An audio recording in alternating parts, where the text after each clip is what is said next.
Кракамикс. Истории от Дебърг. Брой 24. Отдаде на инвестициите.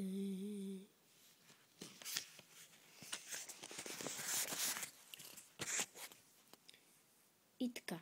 Настоявам да знам защо съм арестуван. Без разрешението градските разпоредби забраняват публичните събирания, очакват ви месеци затвор. Освен ако не се съгласите да си тръгнете и да не се връщате. Значи това е играта ти, а? Опитваш се да ме опашиш и прогониш, а? Добре, играта свърши. Убеден съм, че не искат да ни издържиш повече един ден. В това време ще се храним 3 пъти и да има къде да спим. И да няма на почивка. Помисли за нас. Арестът няма да изглежда добре в училищата ни характеристика. На другия ден. Вижте хората, стоят на страна. Сякаш се страхуват от нас.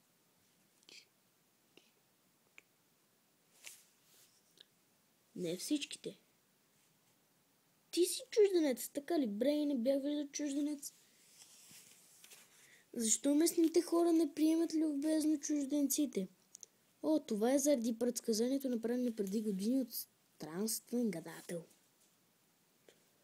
Един ден ще дойде чужденец, който ще ви вземе най-ценното нещо. Гадателят беше изгонен от града и от тогава черна вода се затвори. Кое смятате, че е най-ценното в този град? Не трябва да ви казвам, но това е водата. Какво? Водата идва от подземен извор и изумителни минерални свойства. Всеки, който пие, здрав и никога няма да се разболява. Затова се чувстваш добре, Чичо Донат. Излекува си се, когато си пил водата от фонтана. Според правилата на старата градска харта. Добре. Според правилата на старата градска харта, водата принадлежи на всички тук, но кметът Бургайн командва парада.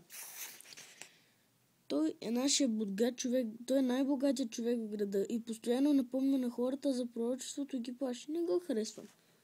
Ставаме с 2 хопе. Фест, бъди добро момче и бягай тук. Вече казва твърде много. В това време в трезора Гърдонът вече трябваше да оздравял и да не е на работа. Къде ли? Племенник Къл, какво те прихваща? Искаш ли да възползваш от... Няма никого. Аха, хитрият поток е решил да превърне пътеният си отпуск боля за почивка. Но сигурно смята да се върне на съвета да е работа. Може би Донат и децата са в беда. Не беше час 4.